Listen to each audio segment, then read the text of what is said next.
Philippe Richard Bertrand. Est-ce qu'il y a quelqu'un qui calcule? Je capote. T'imagines combien ça coûte? Entrepreneur et chroniqueur passionné. Qu'est-ce que tu veux de plus? Philippe Richard Bertrand. Philippe Richard, merci d'être Salut. avec moi. Coupe Isabelle. Grey, comment ça s'est passé? Parce que tu as eu la grande chance d'y aller avec tes fils. Raconte-nous ça. Écoute, road trip, comme on dit en anglais, décidé à la toute dernière minute. On a été capable de se procurer des billets. Mes deux enfants, moi, je joue au football. Donc, dans la maison, on est très football. Mon plus vieux s'est rendu à la demi-finale au collégial des 1, au cégep, je veux dire. Et mon plus jeune, lui, a été en finale et malheureusement a perdu samedi dans le cadet des 2. Donc, je leur ai fait une petite surprise en leur disant « Hey, on s'en va à la Coupe Grey. En voiture, 1300 km, c'est loin de Montréal quand même, l'aller-retour. Mais ce qui m'a stupéfait, c'est pour ça que je voulais parler de ça, outre que de football, c'est de voir comment que certains items sont moins chers en Ontario. OK? Je vais donner un exemple, juste l'essence. OK? Ça paraît banal. Ah ben oui. Mais l'essence ici est à 1,39. Quand je suis parti de Montréal, elle était à 1,65.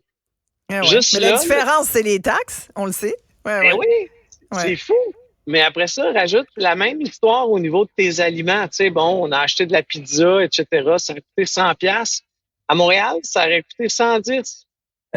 Quand tu calcules tout ça ensemble, juste pour 24 heures à Hamilton, j'ai économisé pas loin de 150 $ juste par le fait que j'ai traversé du côté de l'Ontario. En 24 heures, Isabelle. Ouais. Imagine quelqu'un qui a un plein à faire d'essence à tous les semaines. Imagine quelqu'un qui mange sur la route à tous les semaines. Hey, c'est beaucoup d'argent en 24 heures, 150 pièces.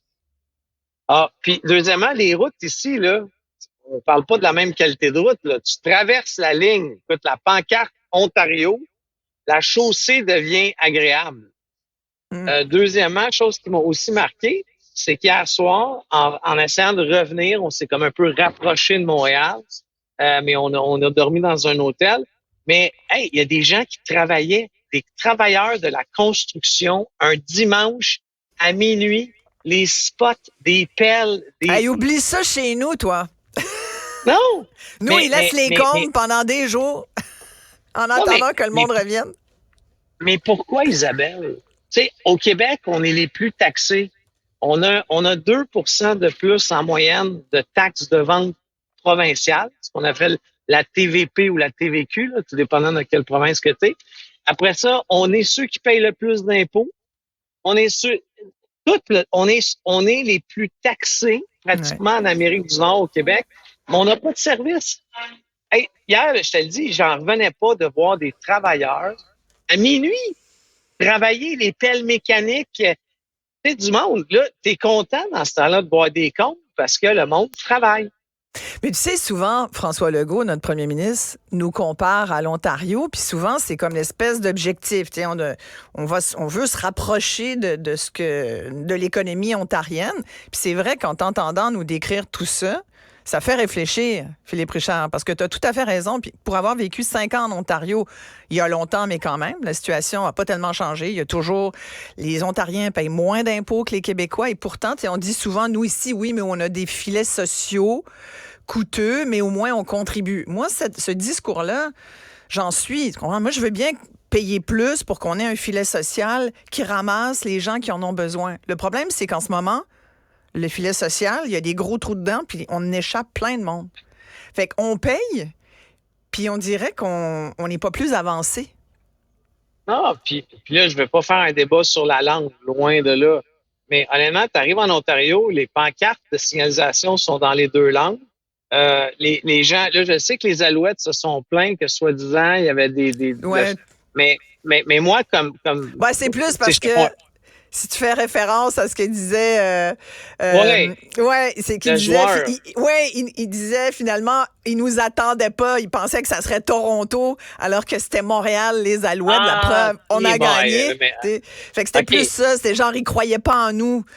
Enfin, c'est ce que j'en... parce que moi, j'ai trouvé ça, honnêtement, là, pour être dans une province anglophone, il ne faut pas se cacher, l'Ontario, il n'y a pas beaucoup de francophones.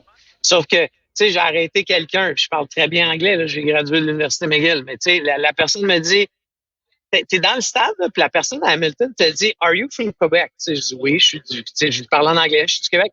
Puis il dit, merci d'avoir fait le voyage. Merci de venir dépenser ton argent ici. Tu sais, j'en revenais pas, Isabelle. C'était totalement, même mes garçons, tu sais, mes garçons qui parlent l'anglais, mais qui sont gênés. Hey, ils commandaient sa petite pizza, puis la madame a dit, Don't worry, I understand you. Tu sais, c'était au Québec, on aurait fait une histoire avec ça, là, comme quoi que j'ai pas été servi. Tu sais, moi, je pense que on n'a pas de leçon à donner aux provinces canadiennes d'aucune façon sur pas grand-chose. OK? On est super bon, par contre, pour pas finir les travaux. On est super bon pour avoir 170 000 personnes sur l'aide sociale qui sont aptes pour aller travailler, mais qu'on sait pas ce qu'ils font. On a un paquet d'affaires comme ça. Je pense qu'il est temps de resserrer les règles de plusieurs programmes pour que on redonne, qu'on reblase un peu le blason du Québec, tant en termes d'infrastructure que de langue, que d'investissement. Certaines langues disent que si ils étaient si réceptifs aux Québécois, c'est qu'on est des outsiders, puis que c'était tout sauf l'équipe de Winnipeg. Mais bon. Hey, mais honnêtement, il y avait plus de monde qui prenait pour les Alouettes dans le stade. Oui, c'est ça, je te dis. Oui. Les locaux, les gens locaux, donc les gens qui viennent d'Hamilton, étaient très, très, très pour les Alouettes. En fait, les gens nous disaient tout sauf l'autre équipe. Tu vois, c'est ça. Fait que dans ce temps-là, soudainement, t'es capable d'apprendre 2-3 mots en français. Tu vois, ça prend pas grand-chose, finalement, pour que les Anglais du reste du Canada soient capables de nous parler dans notre langue. Tu vois, on devrait aller... de l'amour. Voilà, puis allez les voir plus souvent, peut-être. Allez les voir plus souvent. De toute façon, comme tu viens de nous le dire, c'est économique. Effectivement. Hey, Philippe Richard, merci beaucoup. Et puis, merci, Isabelle. Puis bravo aux Alouettes. On est contents quand même. Même s'il y en a qui disent c'est juste la Ligue canadienne, c'est pas grave. Une coupe, c'est une coupe. C'est pas grave. Et bravo à M. Percal Pelado, qui est notre patron ultime, d'avoir investi dans cette équipe-là. Hein. C'était pas, on s'attendait pas. En son nom personnel. C'est Pierre-Carl Pelado qui est propriétaire en son nom personnel et non pas au nom d'un Québécois. Oui. Mais oui. Hey, merci beaucoup. À très bientôt. Bye.